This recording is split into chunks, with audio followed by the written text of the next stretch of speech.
Hey everybody, good morning, good afternoon, good evening. Welcome to Beekeeping for Newbies. Today we've got Bees in the News, episode 12. All right, we are going to jump right in here and kick things off. Coming to us out of the University of Maryland, honeybee lifespans are 50% shorter today than they were 50 years ago. A drop in longevity for lab-kept honeybees could help explain colony losses and lower honey production in recent decades.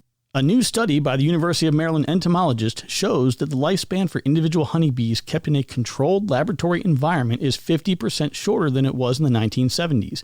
When scientists modeled the effect of today's shorter lifespans, the results corresponded with the increased colony loss and reduced honey production trends seen by U.S. beekeepers in recent decades. Colony turnover is an expected factor in the beekeeping business as bee colonies naturally age and die off. But over the past decade, U.S. beekeepers have reported high loss rates, which has meant having to replace more colonies to keep operations viable. In an effort to understand why, researchers have focused on environmental stressors, disease, parasites, pesticide exposure, and nutrition. This is the first study to show an overall decline in honeybee lifespan potentially independent of environmental stressors, hinting that genetics may be influencing the broader trends seen in the beekeeping industry. The study was published in the journal Scientific Reports. So the article does continue on, and as always, I'm going to have links to all these articles on the Beekeeping for Newbies homepage in the News section. So jumping over to article number 2, coming to us out of NC State, out of North Carolina. Can bees recognize faces? The short answer, yes, but there's a bit more to the story. Recently, David Tarpey, professor of applied ecology at NC State and all-around beekeeping expert, sat down with the audio abstract to talk bees. So the question was asked, can bees recognize faces? And the gentleman responds, yes, bees can recognize and differentiate between human faces so they can recognize their beekeepers over somebody else. There was this really interesting splash study that was done by researchers at Cambridge in 2004. They set up a reward system where the bees learned to associate particular faces with a honey reward, similar to the way Pavlov's dogs learned to associate food with a bell sound and would salivate at the ring of the bell. Bees are really, really good at learning. They will stick out their tongues expecting a little bit of honey reward if they get a particular stimulus. In this case, if they flew toward a certain face. So the researchers could see how well they learned and if they can learn different faces. And the answer is they can. Okay, so our next article is coming to us from ABC, and I'm not talking about the US-based ABC, I'm talking about the Australian Broadcasting Corporation. Beekeepers fear almond pollination could be Varroa mite super spreader event. In short, an estimated 300,000 hives will be transported from NSW, Queensland, South Australia, and Victoria to pollinate almond orchards this year, sparking fears of a Varroa mite increase across borders. The deadly parasite has quickly spread in NSW since control measures were relaxed, with one beekeeper saying the pest is already in other states. What's next? There are hopes for a post-Varroa future with research underway into alternative pollinators and self-pollinating almond varieties. There are fears the annual pollination of almonds could become a super spreader event for killing parasite Varroa destructor. Beekeepers from across New South Wales, Queensland, South Australia, and Victoria are transporting 300,000 hives to pollinate more than 62,000 hectares of orchards this year, according to the Almond Board of Australia. For the past 20 years, NSW apiarist John Lockwood has taken 10,000 hives from the state's central west to pollinate an almond crop at Balranald near the border with Victoria. He's decided to make the annual trip this year despite his hives containing Varroa, but they will stay on just one farm away from other bees to reduce the risk of spread. We've had a long-term relationship with our farm, but definitely for the industry on a broader scale, it's very tricky at the moment, Mr. Lockwood said. If you have mites in your hives, you can't cross the border into Victoria. So as always, a bit more to the article, definitely worth checking out here. It's been described to me before when you're putting bees on pollination and, of course, referencing the California almond industry. It's like having a bunch of people go hang out in an airport for a few weeks, right? You got all these people coming and going from different places and getting exposure to a lot of different viruses, bacteria, and other illnesses. So it's very stressful potentially for the bees, and this story kind of represents that pretty well. Okay, the next article, man recovering following bee attack in Brownsville. This is coming to us out of Texas. A Brownsville man is recovering after being stung several times by Africanized honeybees while waiting for a bus. It happened on Saturday on St. Charles Street near First Street. Our medic unit responded and got to the patient as it progressed. One of my medics got stung by a bee and he called us. Brownsville Fire Department Lieutenant Rodrigo Rangel said, the bus stopped in front of an abandoned home where the fire department says the bees were living. Lieutenant Rangel was one of the first responders on scene. He says the man mentioned hearing a lawnmower before being attacked.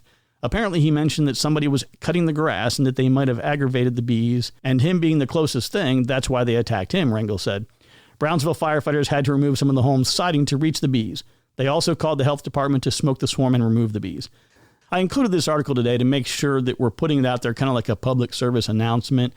If you are in the U.S., particularly in the South, and I'm saying basically, like probably Arizona, New Mexico, Texas, all the way through the South, Africanized bees are definitely here, and they're creeping further and further north kind of as the years go by. And the reason I think it's so important to kind of be aware of this is there are videos that a lot of people do online, and they're doing bee removals, they're doing swarm catching, they're doing all these other things. And, when you're dealing with regular honeybees, they truly are a very gentle insect. If provoked, they can get angry and they can kind of do some mean things. But again, it's in defense of their life, their colony, their food, everything that is them. But with Africanized bees, which to the regular, normal person looking at the bee, it looks just like a regular European honeybee. It doesn't take much at all to aggravate them. Like a regular European honeybee, you can maybe walk by the hive and they get a little irritated at certain times of year and they'll kind of chase you, maybe bounce off your head, tell you to get out of the way. And then you move on, they go back to the hive.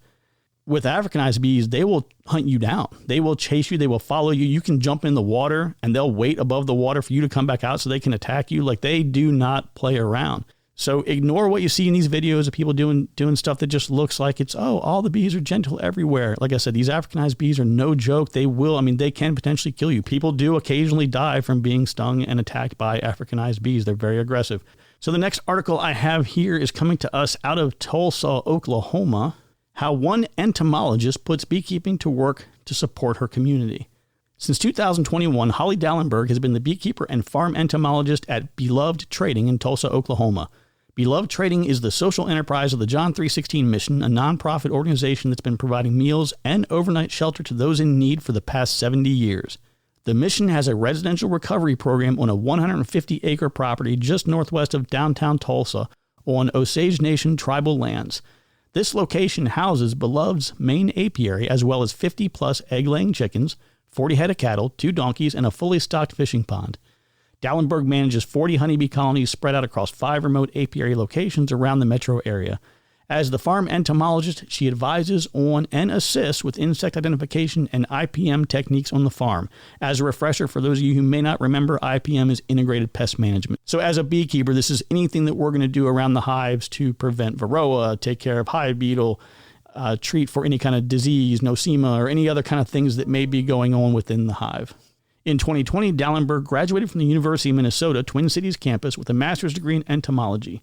Marla Spivak, Ph.D., was her graduate advisor in the bee lab, where she investigated the honeybee mouthpart microbiome with and without propolis, an antimicrobial resin collected by honeybees, mainly from the cottonwood tree species.